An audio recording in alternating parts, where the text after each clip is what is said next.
My fiancée slept with her ex the night before our engagements, so I exposed her secret at the party she planned to announce. Our forever. I'm a 30-year-old guy, and I thought I'd finally found the woman who'd end my search for peace. Her name was Lena Kind, radiant, the kind of person who made even silence feel like warmth. Before her, my life was just a string of temporary things, temporary connections, temporary emotions. But with her, everything felt permanent. She was my calm after years of chaos. We met at a mutual friend's game night, and I remember the first moment she laughed at one of my dumb jokes.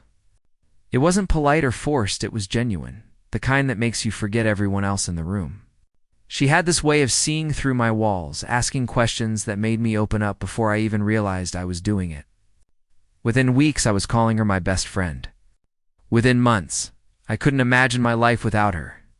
"You make me feel safe," she said once, her head resting on my chest while we watched the rain outside my apartment. I didn't say it out loud, but I felt the same. For the first time in my life, love didn't feel like a gamble. It felt like a home I could finally move into. After 3 years together, I decided to propose. I spent months secretly planning at a sunset at the beach where we'd first said "I love you." Her favorite song playing in the background and a ring I'd worked extra hours to afford. I wanted it to be perfect because she deserved perfect. Every detail mattered, from the words I'd rehearsed in my car to the photographer I'd hired to capture her reaction. I had no idea that the moment meant to define our forever would soon destroy it. Day of the proposal felt like a scene from a movie. The sun was low, painting everything in a golden haze as the waves whispered against the shore. I stood there, palms sweating, heart pounding so loud I could barely hear myself breathe. When Lena arrived, she looked breathtaking, barefoot in a white sundress. Hair catching the wind like it had been choreographed by nature itself. I remember taking her hands and saying, "You're the calm I didn't know I needed." Our eyes welled up before I even dropped to one knee. The words tumbled out raw, honest, trembling, and when I opened the box, she gasped like she'd been holding her breath for years. "Yes," she whispered before I could even finish asking. She laughed through tears, and I pulled her into my arms as our friends cheered behind us. It was perfect. For once in my life, I thought I'd done something right. That night, we sat by a fire pit, her head on my shoulder. She kept turning her hand to watch the diamond catch the flames. "I still can't believe it," she said softly. "We're really doing this," smiled, pressing a kiss to her forehead. "Forever," I told her, and I meant it with everything I had. Over the next few weeks, she took charge of the engagement party planning. "Let me handle it," she insisted. "You already did the hard part." She wanted it at her parents' estate. Big, elegant, everything she'd dreamed of since childhood. I didn't argue. I just wanted her happy. But sometimes, I'd catch her zoning out, her smile fading mid-conversation. When I asked if something was wrong, she'd shake her head and say, "Just stress, babe. You know how I get when I want things perfect." I believed her. God, I wish I hadn't. A few weeks before the engagement party, I started noticing little shifts in Lena's energy. She was still affectionate, still saying all the right things, but something in her eyes had changed. The warmth was there, but dimmer. When we'd talk about our future kids, a home, vacations, she'd smile. But it felt like her mind was somewhere else. One evening, I dropped by her apartment to help pack some decorations for the event. She was in the kitchen, humming to herself while labeling boxes. Her phone buzzed on the counter, and out of habit I glanced over. A message preview flashed across the screen. "Can't wait to see you again tonight, Ethan." My heart skipped. Ethan. The name felt oddly familiar. Then I remembered her ex. The guy she dated before me? She'd told me once they ended things mutually because he wasn't ready to grow up. I froze, unsure if I should ask. "Everything okay?" she asked, noticing my silence. "Yeah," I said carefully. "Who's Ethan?" She laughed a little too quickly. "Oh, him. Just an old friend. He texted about some mutual friends reunion next month." "Chill, babe." I nodded, pretending to believe her. But something about the way she grabbed her phone a little too fast stuck with me that night. She told me she had to run a few last-minute errands with her maid of honor, Cassie. We're finalizing the seating plan, she said, kissing my cheek before heading out. I remember sitting on the couch for hours, scrolling through old photos of us, telling myself I was paranoid. She wouldn't do that to me. Not Lena. But when midnight came and she still hadn't answered my calls, a small, sharp voice in the back of my head whispered what I was too scared to admit. Maybe forever wasn't what she wanted after all. That night felt endless. I kept checking my phone, trying to convince myself there was a reasonable explanation. Maybe her phone had died. Maybe Cassie needed help with something big. But deep down, I knew something didn't add up. Every minute that passed added another knot to my stomach. Around 12:30 a.m., sent a simple text. "Good night, babe. Hope everything's okay." Delivered instantly, but the read receipt never came. I stared at that message until the screen dimmed and the reflection of my tired, anxious face stared back. At dawn, I finally drifted off on the couch. When I woke, sunlight was spilling through the blinds. And there she was, standing by the door, keys in hand, smiling like nothing was wrong. "Hey, sleepyhead," she said, walking over to kiss me. Her hair was messy, mascara faintly smudged under her eyes. She smelled faintly of perfume, something heavier than her usual floral scent. "Where were you?" I asked quietly. "With Cassie," she said icily. "We were setting up the photo backdrop for tomorrow. It got late and I just crashed at her place." Sorry I didn't text. Her tone was casual, but her eyes darted away as she spoke. I wanted to push, to call Cassie and confirm, but she looked so calm, so composed, that I almost felt guilty for doubting her. "You sure everything's okay?" I asked again, searching her face. She smiled, brushing a hand through my hair. "Babe, stop worrying. Tomorrow's our big day. Don't overthink everything." She kissed me again, and for a moment I tried to let it soothe the gnawing unease inside me. But as she walked to the shower, humming a song under her breath, I caught her reflection in the mirror, her lips curving into a small, unreadable smirk. That was the moment something inside me whispered, "She's hiding something." The morning of the engagement party started like a dream bird's outside. Soft sunlight pouring through the curtains, the faint hum of excitement in the air. Lena was in full control mode, running around in her robe, phone in hand, giving orders about catering, florals, and music. I tried to match her energy, but something still felt off. The unease from last night clung to me like static. Around 10 a.m., my phone buzzed. I expected another delivery confirmation. Instead, it was Casalina's maid of honor. Her name flashing on my screen made my chest tighten. I answered, trying to sound normal. "Hey, what's up?" There was silence. Then a shaky voice. I don't know how to say this," she began, her tone trembling.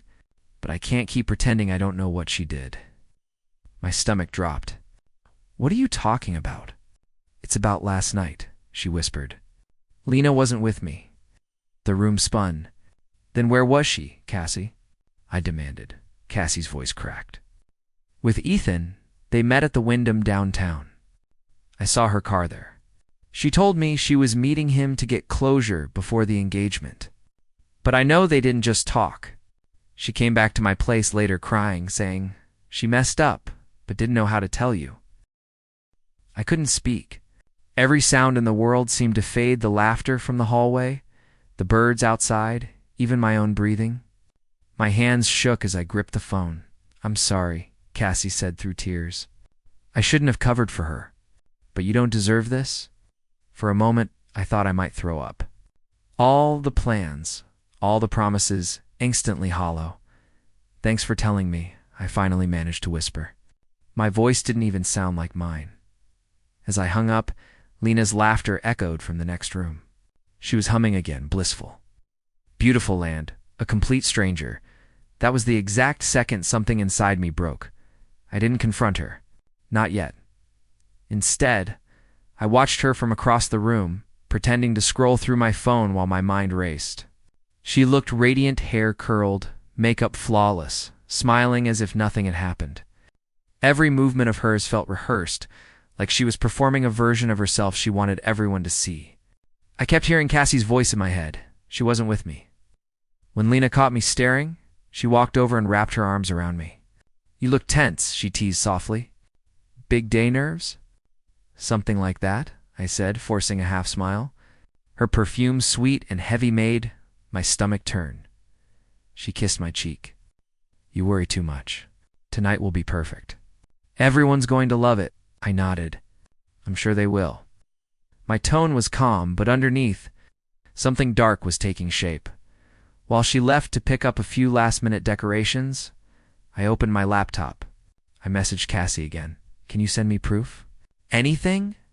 A few minutes later, my screen lit up with screenshots Lena's text thread with Ethan. Messages from the night before. "Lena, you don't know how much I've missed you. You sure about this? Lena, one last time. Then I can move on." My hands trembled. Scrolling down to timestamps, the hotel address, the heart emoji she'd sent right after. I sat there, numb, the weight of every lie crushing my chest. That evening, as guests began to arrive and the estate buzzed with excitement, I slipped my phone into my pocket, every nerve wired with fury. If she wanted perfect, I'd give her perfect.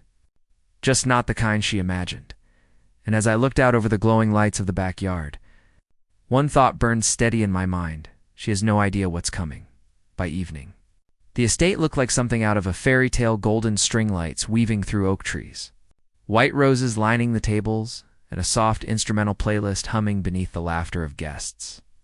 Everyone was dressed to perfection, drinks in hand, toasting to the couple who had it all. I stood near the bar, smiling for pictures, shaking hands, thanking people for coming. On the outside, I looked calm. Inside, I was on fire. Lena floated through the crowd like a goddess. Every eye followed her, every compliment fed her confidence. She wore a champagne-colored dress that shimmered under the lights, the ring I gave her glinting like a cruel reminder of everything she'd ruined. She found me eventually, looping her arm around mine as cameras flashed. "Smile, babe," she whispered. "You look so serious." "I'm just taking it all in," I said quietly, forcing a grin. My jaw ached from how hard I clenched it. She turned to greet another guest, and that's when I saw him. Ethan, standing at the edge of the patio, drink in hand, smirking like he belonged there. My chest tightened. He was tall, confident, the kind of guy who thought consequences didn't apply to him. My fiancée's ex at our engagement party. I didn't make a scene. Not yet. I watched as Lena spotted him, her expression flickering for just a split second before she masked it with a bright fake smile. They didn't talk, but their eyes said enough. I knew then this wasn't just betrayal, it was arrogance. She thought she could get away with it. As guests began to gather for speeches, Lena grabbed the mic, tapping it playfully. "I just want to say," she began, beaming, "tonight isn't just about our future. It's about celebrating true love." My hand tightened around my glass. True love. The words stung like poison, and as everyone clapped, I knew exactly how I'd take that phrase apart, piece by piece before. The night was over. Lena's voice rang through the night, smooth and steady as she thanked everyone for coming. "You all mean so much to us," she said, her smile glowing under the fairy lights. "This," she gestured around the crowd, "is the start of our forever." People cheered, glasses clinking, music fading into silence as she lifted her champagne for a toast, and that's when I stepped forward. "Before we toast," I said calmly, taking the microphone from her hand, "there's something I'd like to share too." The crowd turned to me, curious, a few people pulling out their phones, thinking I was about to make a romantic speech. Lena's smile twitched, unsure. I took a breath, my voice steady, even as my pulse roared in my ears. Lena has always told me honesty is the foundation of love. So tonight, I'd like to honor that. I reached into my pocket, pulled out my phone, and connected it to the projector that was meant to play our photo slideshow. The guests turned toward the large white backdrop, expecting old memories or vacations. Our proposal, all the highlights of us. But instead, there were screenshots, messages, timestamps, Hotel check-ins. Lena's name. Ethan's name. The words "one last time" and a heart emoji glowing larger than life. A hush fell over the entire backyard. The only sound was the crackling of the string lights above and the faint gasp from someone near the front. Lena froze beside me, her glass trembling in her hand. "Last night," I said quietly into the mic, "my fiancée decided to celebrate her forever a little early with her ex." Gasps. Whispers, then silence again. Lena stammered. This isn't what it looks like," I turned to her, meeting her eyes. "It looks like betrayal." The air was thick with disbelief. Every pair of eyes locked on her. And as she stood, there frozen, pale, exposed, I realized the party she'd planned to celebrate her forever would be the night she lost it all. For a moment, nobody moved. It was like time itself froze and that backyard music cut off mid-note. Champagne glasses half raised, faces frozen between shock and pity. Lena stood beside me, her mouth slightly open, eyes wide and glassy. Then the murmur started. Quiet at first, then louder rising, like a wave of judgment she couldn't outrun. "Wait," she gasped, voice cracking. "Please, it's not what you think." She looked around frantically, as if anyone might step in to defend her. But nobody did. Even her parents stood silent, their proud smiles gone, placed with the heavy shame of disbelief. I kept my voice low, calm, deliberate. "You told me you wanted closure, Lena, that you were ready for forever. Guess we just have different definitions. Please let me explain." She begged, tears streaming now. "It was a mistake, I swear. It didn't mean anything." I stared at her for a long second before setting the mic down. "You don't make mistakes in hotel rooms, Lena." The crowd had started to scatter, people whispering, some leaving altogether. Cassie stood at the back, eyes red, holding her hands together like she was praying this wasn't real. Ethan. He was going to vanish the moment the first text hit the screen. Coward Lena fell to her knees, mascara streaking her face, pleading into the mic she could barely hold steady. "Please don't do this to me," she sobbed. "You don't understand." I turned toward her, my voice cold and final. "You did this to yourself." Then I slipped the ring off my finger, the one I'd saved months for, and placed it gently on the table beside the untouched champagne. The diamond caught the light for a second before I turned away. As I walked through the crowd, people moved aside in silence. Behind me, Lena's sobs echoed broken, desperate. But I didn't look back, because for the first time that night, I finally understood what peace really sounded like. The following days passed in a haze, half dream, half nightmare. My phone didn't stop buzzing. Missed calls, unread messages, social media tags. Someone had recorded the entire confrontation at the party, and within 24 hours, the video was everywhere. Strangers online called it the most brutal engagement reveal ever. Some people praised me for keeping my composure. Others debated whether I'd gone too far. I didn't care. I hadn't done it for them. I did it because truth deserved light. Lena tried calling at least 50 times. Then came the texts. "Please, can we talk? You ruined my life. I didn't mean to hurt you." I never responded. There was nothing left to say. The woman I thought I knew had vanished long before that party.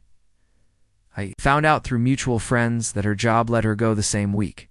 Apparently, someone from work saw the video. The company wanted to avoid unnecessary attention. Her parents were furious not just at her, but at me too, for making the scandal public. I almost laughed at the irony. They'd hosted a party to show off their perfect daughter. I just showed them who she really was.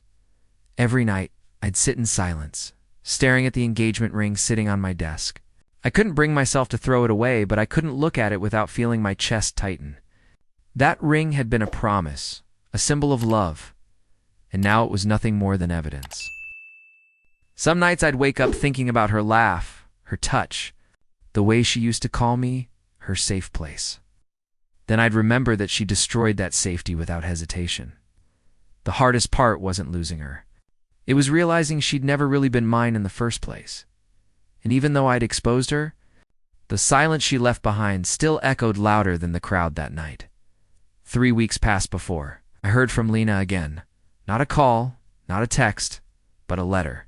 Handwritten, sealed in a soft pink envelope, with the faintest trace of her old perfume. I almost threw it away without reading, but something in me needed closure, even if it came wrapped in more lies. Her handwriting was shaky, uneven. "I know you'll never forgive me," it began, "but please, just let me explain." She wrote about how lost she'd felt leading up to the engagement. How seeing Ethan again stirred up old confusion she thought she'd buried.